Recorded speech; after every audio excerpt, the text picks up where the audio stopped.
Our J.D. Miles joining us with the story tonight and the photos of the makeshift home. J.D.? Doug, this teenager wasn't just hiding inside the store. He built a secret hidden compound right in the middle of it and called this 24-hour store home for 4 days before being discovered. It was here, down the aisle with baby strollers, where a 14-year-old boy set up a campsite inside this Corsicana Walmart. Because you would never expect that you're at Walmart, there's someone living there and has been living there for 4 days. That's crazy. Customers who walked down the aisles where the teen was living never noticed two hidden compounds where the boy was able to store necessities, sleep in a makeshift bed, and eat items taken from inside the store. He created a crack in the back wall of the drink aisle to grab juice and even collected a fish from the pet department. These photos show the clothing that employees say the boy would change in and out of every few hours to avoid detection. Sources say the 14-year-old was so concerned about being caught, he wore diapers instead of using the store restroom. Eventually, a trash trail led to the teen's discovery. Police were called and released the boy to the custody of relatives. I'm wondering what his parents think and how come he didn't come home, or why aren't they worried about him? And that's a good question. We're told the boy lives with relatives, but was visiting other relatives when he disappeared. CPS, meanwhile, says they are usually called in to investigate cases like this, but were not called this time. Now, there's no indication right now that Walmart plans to file any criminal charges against the boy at this point. Why he did this is a question we hope to get an answer to soon to further explain this incredible story. Live in Corsicana, J.D. Miles, CBS 11 News. Doug, McKinney and Denison are squaring off tonight on the football field, but there's just as much interest and excitement here about another competition. It's whether an admitted long shot would take home an unlikely crown. The boots, I feel awesome. tuxedo, Are you nervous? and bow tie are typically worn by homecoming kings, not a hopeful homecoming queen. It would have been funny to see me out there in a dress. April Swartz Lawson is the first openly lesbian student seeking a title she once shunned. I generally don't think they reflect accurately on students, who they are as people. The 17-year-old McKinney High School senior was nominated by her friend Emily. I just think she was perfect for this because she's the kindest person I know. Friends and family of April have accepted her since coming out in the 8th grade, but there was a time when others didn't. They were weirded out by it, and some of them, there was probably hate behind it. I'm not the typical choice for a homecoming queen at all. I'm gay, first of all, and I'm gay living in McKinney. First I was nervous, I was afraid someone was playing a joke on her, but then when I found out it was serious, I was just so happy for her. At tonight's game, April, accompanied by her dad, walked to the center of the field, waiting for the announcement. The response from the crowd meant more than the crown for a homecoming queen unlike any this Collin County town has ever seen. And I've got the bouquet here for the 2014 homecoming queen from McKinney High School.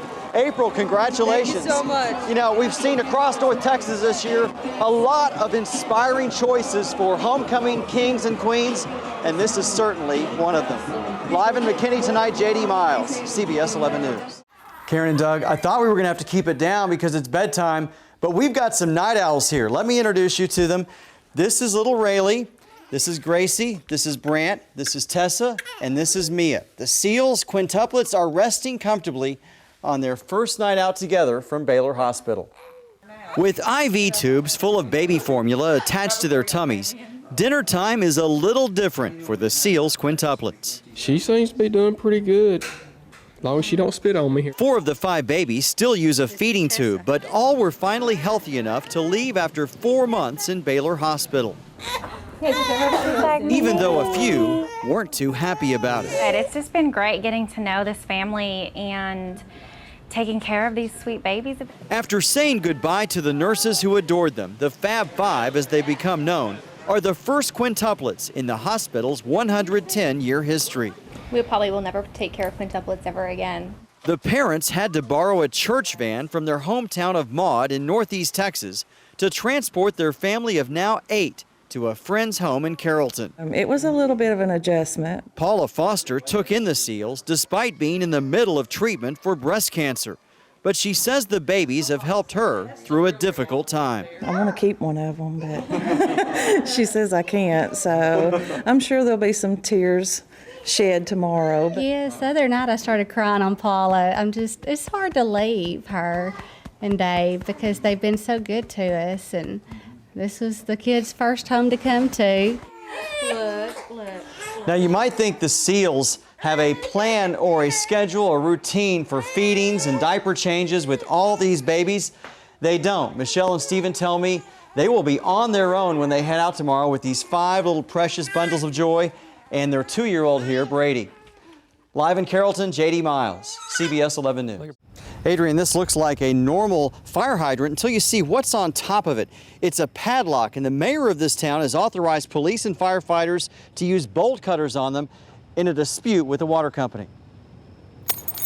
Fire Chief John Scott tried several keys before finally finding the right one to open the lock on a fire hydrant outside Lavon City Hall. I figure it's probably going to slow us down anywhere between 30 seconds and 2 minutes. Almost all of the hydrants in this town of 3,000 have locks on them. The Lavon Special Utility District says it's because of water thefts. Chief, how many reports of theft have you gotten from this water company? To my knowledge, we haven't had any. Police Chief Mike Jones has a pair of bolt cutters in his patrol car now that the mayor has authorized using them. It's sad that we have to carry them. When I heard about this arrangement, I wasn't pleased with it. We took the mayor's concerns to the utility company's office. Hi, I'm J.D. Miles. I'm with Channel 11 News. Where the general manager defended the locks. Somebody was taking water. The fire department has 2 sets of keys to all of the locks. We have not had any complaints. She also had this to say about the city cutting them. I would probably say that they shouldn't do that. That would be destroying property. Randy Ross has lived in Lavon for 5 years. He worries about whether the lock on the hydrant down the street can be opened in time to stop a fire at his home. Well, it's kind of dangerous, you know. I'd like to see it removed. It's strange. I've never seen it in any other place I've ever lived. We can't be messing around looking for keys. We have to have access to the water supply. Now, the fire chief says this has already resulted in a significant delay in putting out one fire, but the utility company isn't backing down and says it doesn't see anything wrong with these locks. Live in Lavon, J.D. Miles, CBS 11 News. Running back Joseph Randall had a lot to say during the 2 hours it took to book him, and it's all on camera. J.D. Miles live in Frisco tonight to show us more. J.D.? Doug, the arrest here for shoplifting at Dillard's in Frisco was embarrassing enough. Now, Cowboys running back Joseph Randall may have to explain his behavior during the jail booking later that day when he didn't seem to take what was happening very seriously. If I give you $100, you can give me some. No. Joseph Randall cracked jokes while being booked into the Frisco City Jail. And then the only thing left, we have to do your fingerprints. Wearing a white tank top and at times resting his chin on the counter, Randall is allowed to make a phone call to his agent. Hey, I got jammed up. I need an attorney to give me a writ bond or something so I can make it to practice tomorrow. The Dallas Cowboys running back is worried about making it to the team's practice the next day and needs bond money. Hey, what's the name of this place? Frisco City Jail. Frisco City Jail.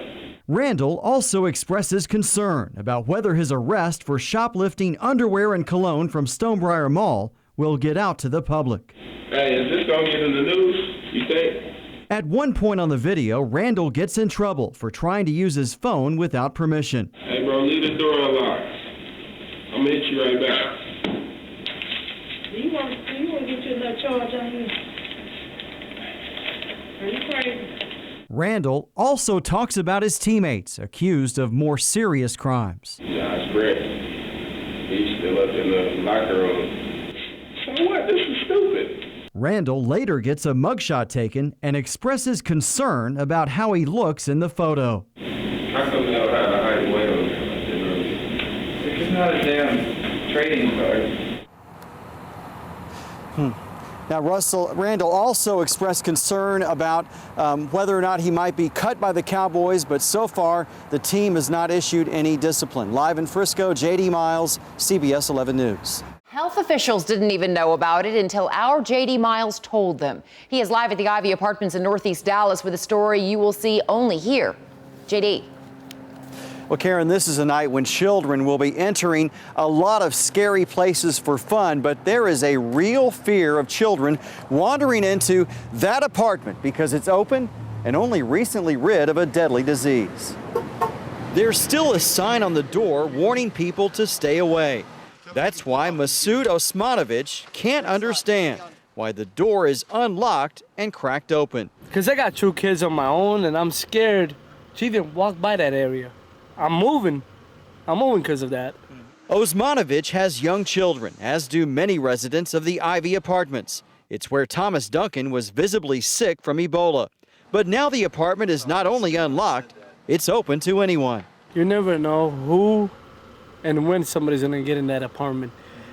To tell you the truth, I think they should never lease that apartment at all. Never. The apartment has been decontaminated twice. The carpet has been removed, but our camera found trash on the ground, which Dallas County Judge Clay Jenkins says poses no threat to the public. Like someone may have left some trash in there, but again, it is completely Ebola-free. It was completely cleaned out. Still, Dallas County health officials tell CBS 11 that the door should not be open and called the landlord today to lock it. We went to the apartment manager's office to ask why the door was open. Well, the health department is asking why the door is open and unlocked. Only to be shown the door. You have nothing to say? Why not? She asked us to leave? Yes, please. Okay. Thank you.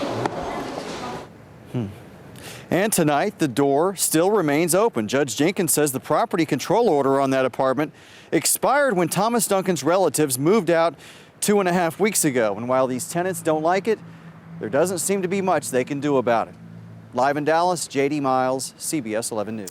Well, Ken, Kent Brantley's condition continues to show signs of improvement. His wife issued a statement today saying that he's in good spirits and that he wanted to thank everyone for their support. We've also learned for the first time that he was given an experimental serum while in Africa that could explain his remarkable improvement. But here in Atlanta, some resentment and concern from residents that Ebola has been brought into their city. It's a city of 450,000 people. Not the best place, some Atlanta residents say, to treat people with a hyper-infectious and deadly disease. I really hate that they, had to bring him here, but, unfortunately, I guess they felt like, that's something they had to do, so. John Duncan is not the only person who worries about the decision to bring Fort Worth Dr. Kent Brantley to Emory University Hospital, right in the heart of the city. If, God forbid, this thing breaks out of the Emory Center where it is, and I understand that there's quite a few precautions that have been taken, but nevertheless, there is some sort of risk that it breaks out. We never had this thing on our soil before. I'm not sure what the effects would be. Experts say the Ebola virus isn't spread through the air, and Brantley resides in this glass-protected room in an isolated wing of the hospital. That's enough to reassure some people who live nearby. I think it's a good thing. I mean, if I was an American and I went over there to help, and I got sick, bring me home. My minor in graduate school was biochemistry, so I'm not in any way freaked out by any of this. Still, the Centers for Disease Control in Atlanta, which has overseen Brantley's treatment, admitted this year that its workers mishandled samples of anthrax, smallpox, and avian flu. There were lapses in our laboratory. Fortunately, we identified them and reported them before anyone got harmed and before there was any release of anything into the community. Now, while Brantley is already receiving treatment here, it's been announced today that American aid worker Nancy Wrightbull will arrive here on Tuesday morning. I'm told she will stay in the same isolated area of this building that Brantley's in and hopefully will show the same signs of improvement from this often deadly disease. Live in Atlanta tonight, J.D. Miles, CBS 11 News.